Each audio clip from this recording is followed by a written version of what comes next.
Fire Red behind us, we jump into Pokémon Platinum. This game has one big difference between it and prior games: the physical special split. To briefly summarize, in Generation 1 through 3, whether a move used a Pokemon's attack or special attack was based on the type of the move, as indicated on screen.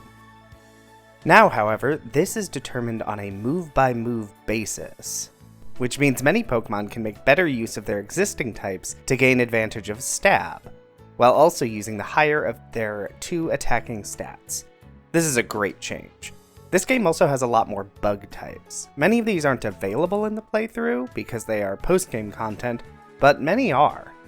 Distractions aside, let's dive into Pokémon Platinum with bug-type Pokémon only.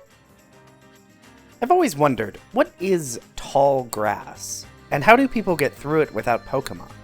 I mean, obviously it's grass, that is tall, but some of this grass hides Pokémon that are taller than an adult human. What is this? Grab Turtwig, won't use it, but it means my rival will get Infernape, making the challenge a bit harder. I will regret this later. Grab a Kricketot and level it up using the Infinite Rare Candy cheat.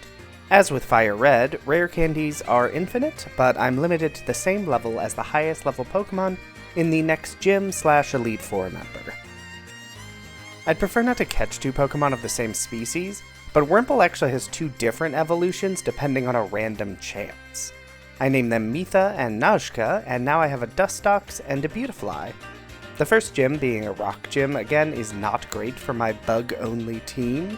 I try to lean on statuses like my last playthrough, but Confuse Ray fails, and my entire team gets wrecked. Second attempt, I lead with Najka and use Harden to buff my defense, and then Absorb to deal damage. His first two Pokemon are 4 times weak to Grass, making them easy to take down. Granados is only 2 times weak, but doesn't actually have a Rock move for some reason.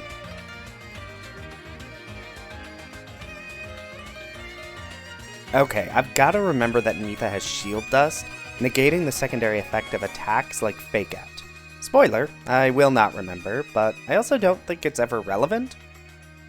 Get to face down Commander Mars. She can be tough, but it wasn't too bad. Confused the Purugly, and it just ignored it the entire fight. Hooray! On to Gym 2, we'll need to see how this goes. Erica in Fire Red was surprisingly tough. Gardenia ends up being a joke. Oh dear.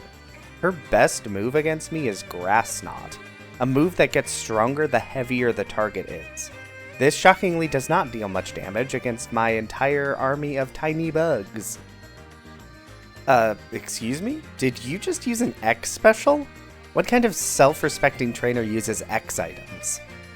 Okie dokie, second commander, and it's not going great. I'm limited to 3 Pokemon, and none of them are, well, good at all. Time for some nonsense. I leave the game running over Christmas dinner to trigger some honey tree spawns, which only happens after 4 to 6 hours of in-game time.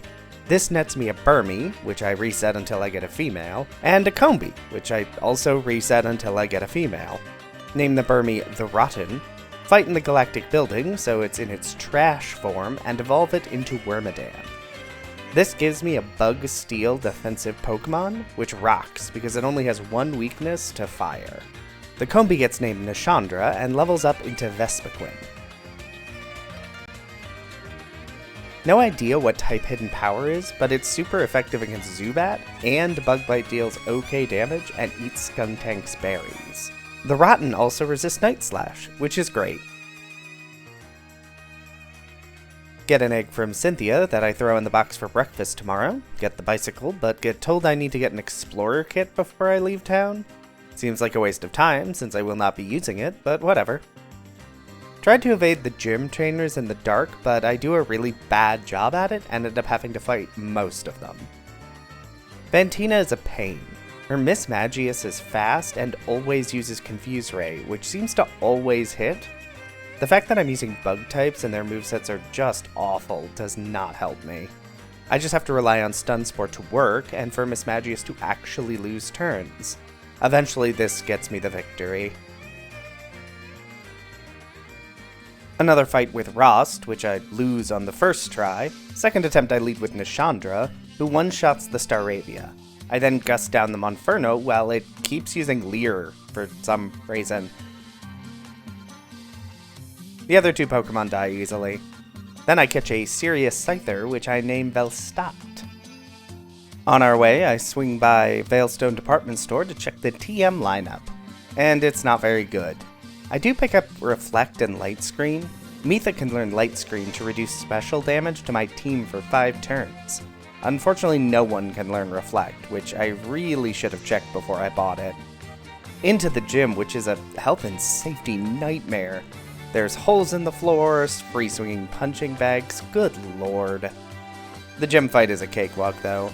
They are all fighting types, which can't really do anything against me. They have 2 rock moves, but it's really not enough to sway the fight in their favor.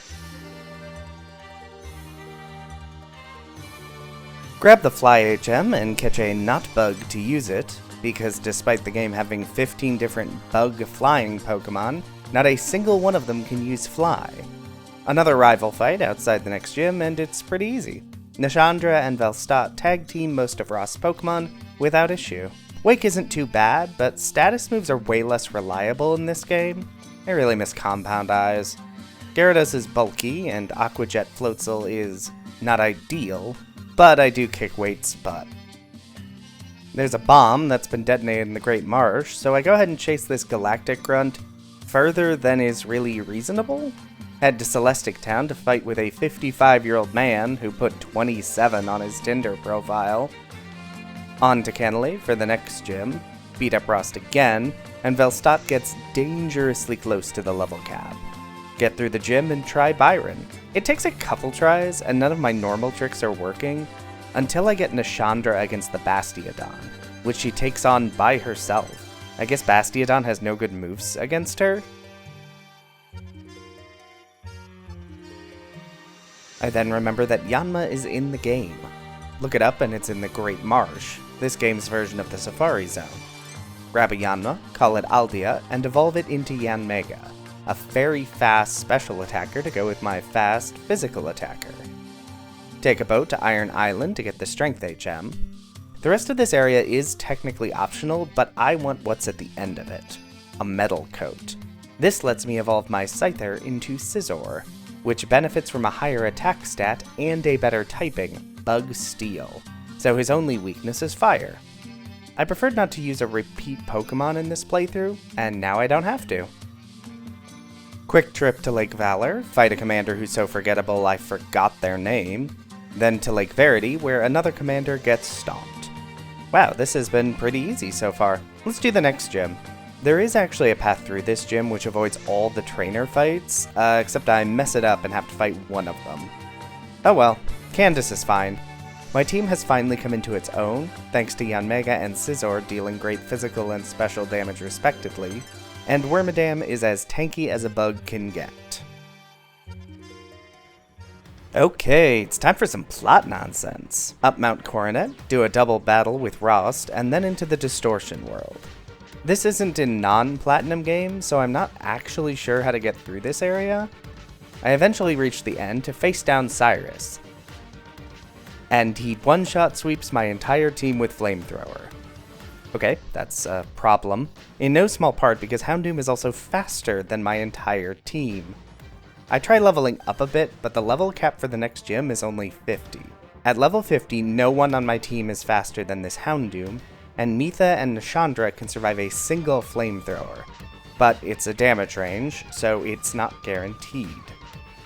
Through a combination of Mitha using Light Screen to reduce the fire damage and using Toxic, I can just barely get past the Houndoom. It's close, because the damage range means Cyrus will use a full restore to fully heal and remove the toxic poison, unless I deal just the right amount of additional damage on top of that. Then he brings out Honchkrow, which one-shot sweeps my entire team with fire moves. Okay, that's also not great. Time to start doing some problem solving. Status effects. I have access to no good status effects.